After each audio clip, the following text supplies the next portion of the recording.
Assalamu alaikum wa rahmatullah. Ara on salmina mo kala mo don koy koy mede lando sino e jam. Angi minani ko kirri la mi tay ko mami ara mi hala do fi modon. Angi gouvernement la gene no ye jabbagol CDA wono nedde be 75,000 euros. Subhanallah. Leydi men din cippitike ha e on niveau don. Neɗɗo goto wawde okkude leydi fu hara ko KPC don sim annima okkude leggine 750,000 euros. CDA o fu taw ko heɓanta leggine ko 75,000 euros taw kadi ko premier ministre on yata jaɓɓo ɗum yata mawningol ɗum leggine golle ala ka ko honɗum woni probléme ko fiyon ɗum guine jon kanko wawata famude ko noni dogude e hoore makko si tawi premier ministre on deuxiéme personnalité de la république on wawi yaade jaɓɓo CDA o fi 75,000 euros. Ça veut dire que ko honno habbiɗon yo o gouvernement yo waɗama ko honno habborɗon o gouvernement ko développement ka ko soñja ɓeydiɗo yimɓeɓe tawata no haqqille mum no timmi heno faami ko woni feƴƴude miɗo landi on ɗum ko honno habborɗon gouvernement Mamady Doumbouya ko fi honno tawata enen intellectuel ɓe men ɓen choix maɓɓe on toujours ko nattirgol en ɓaawo nattira en ley ko fi honno waɗi ɗum enen ko honɗum woni ko waɗɗen ko tawata en heɓata cadre ɓe joguitiɓe valeur walla joguitiɓe anduɓe ko honɗum woni objectif développement leydi anduɓe ko honno ko fi honɗum waɗi laggine fof no jooɗi deƴƴi no fanki boden no acci la Mamady Doumbouya no guera ko faala kanko e gouvernement makko hay goto ala innowo fine acce majjingol jamaw e hoore fenade hay goto susta haalde sa haali kadi jamaw ha jaaka ɓe sokka kolle ɗon kamɓe ko ɓeydinangol ko yani ɓe vive Mamady Doumbouya yo Allah dandu en bone kokon nden organise gol kokon nden organise gol kokon noon eɓɓande ɗo ɗon sikkude ko lorrugol selludalen walla ko janfagol selludalen on janfitike on janfike guinéen ɓen guinéjo kadi jooɗiɗo on daari on hiɗon wadde o fanki o haalala e hunde kanko kadi mo tawa e ɓen janfiɓe en fof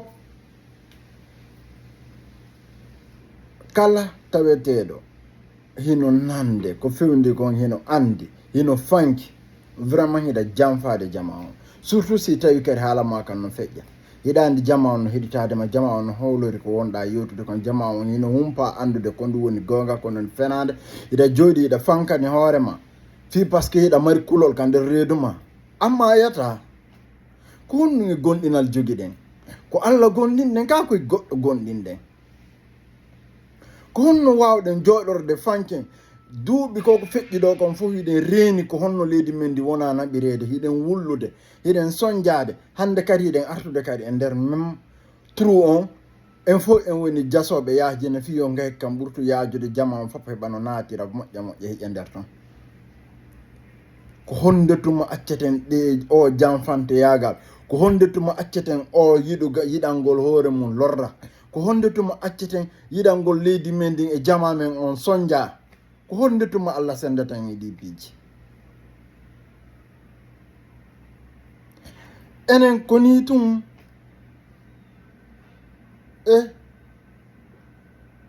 wata en wonutu yimɓe janfitotoɓe ɗum wona haala fi pullo pisoso laggine en joom fopp heno janfitade hande kala immiɗo wi ko CNRD tum wonata ɗon hare o janfike guine en joom fopp par ce que guine en joom fopp naɓe tallal lakki muɗum guine en joom noon woni wonɗo nder woni wonɗo ko yaasi naɓe tallal lekke ɗen donc jotoɗen en fof deƴƴen en fof fanken kala vidéo mo yiɗon haaloɗo fi wata on supporte transition o transition yo lannu le 31 décembre diwemo yahe ka innaɓe on ɓen kudey ñande ŋatoy ton kolli mon ɗin ñande jooɗoyto ɗon wullon fitton gonɗi ɗin no gasa ken fof ɓeeriɗoyta ɗin gonɗi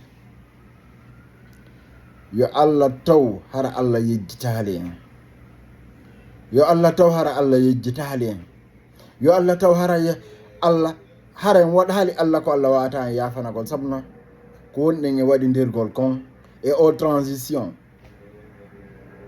miijanoki har Guinée jon no wawi cippade aussi ba intellectuel ɓe mi sikkuno hayde ndi leydi no mari ko innete yimɓe marɓe valeur e yimɓe marɓe ɗuma kono hande he taw sino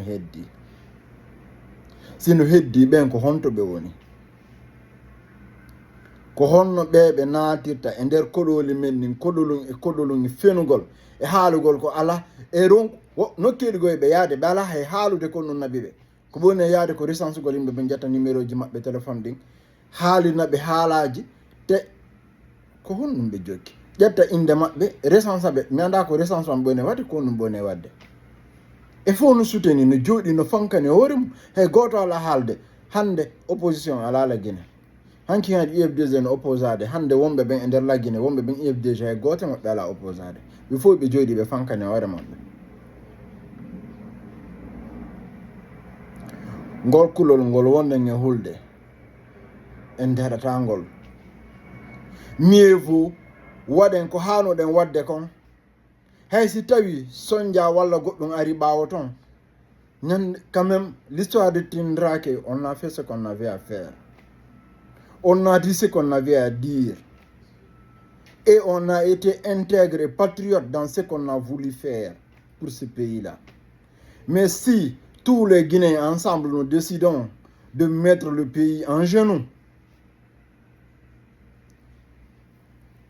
il est inconcevable que tous les Guinéens s'assemblent pour mettre la Guinée dans un trou où il ne s'en sortira jamais.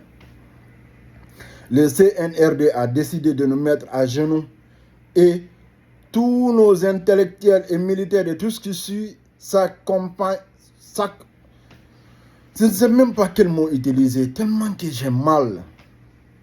Le Premier ministre qui va accueillir 75 000 euros, pourquoi 75 000 euros, qu'est-ce que ça peut faire pour la Guinée? Tout un pays pour 75 000 euros, qu'est-ce qui se passe? Mais ce pays, c'est... Qu'est-ce qui se passe? Alors, arrêtons de parler de mines. On n'a plus de mines, il n'y a pas d'intérêt. Mais 115 000 euros. Même il y a des cadres qui ont réussi à voler plus que ça dans une journée en Guinée. Et c'est le Premier ministre qui va accueillir ça. C'est comme s'il n'y a pas d'autre, comme s'il n'y a pas de travail en Guinée. Où on est mal outillé. Pourquoi? Je me demande pourquoi tous les Guinéens veulent s'associer pour mettre ce pays-là en genoux. Nous devrions nous réveiller. Encore de plus, réveillons-nous. Je sais que tout le monde ne dort pas. Mais tout le monde refuse de réagir parce qu'on a peur. Et cette peur, on va finir par l'affronter. On est obligé, si on veut que ce pays-là soit un pays pour nous. Si on veut que ce pays nous sert ou qu'on en profite, nous les Guinéens, on a besoin d'arrêter d'avoir peur. Il faut qu'on réagisse face à la peur. Et cette peur qu'on a là, on est obligé de l'affronter. Mais vous pensez que la mort aussi ne va pas nous arriver où nous soyons? Ou vous pensez que la mort ne pourra t'atteindre que si tu es contre le CNRD? Aujourd'hui, tout le monde s'aligne derrière le CNRD. Il n'y a plus d'opposants, il n'y a rien du tout. Tout le monde est devenu CNRD. Qu'est-ce qui se passe? Mais pourquoi on veut mettre ce pays-là en genoux? Pourquoi les gens n'osent pas réagir? On a tous peur de quoi? Réveillons-nous, la Guinée a besoin de chacun de nous. On a notre mot à dire. Prends ton téléphone et dis ce qui se passe et dis ce qui ne va pas dans ce pays-là. On a besoin de ton mot. Chacun doit s'exprimer. Ils ont fermé les radios, mais pas nos téléphones. Mais pourquoi on reste tous bouche bée face à cette situation qui continue de nous mettre en genoux et qui va continuer de nous mettre en genoux? Ou bien vous trouvez que c'est la meilleure solution pour nous? Et s'il vous plaît, si c'est la meilleure solution, allons-y.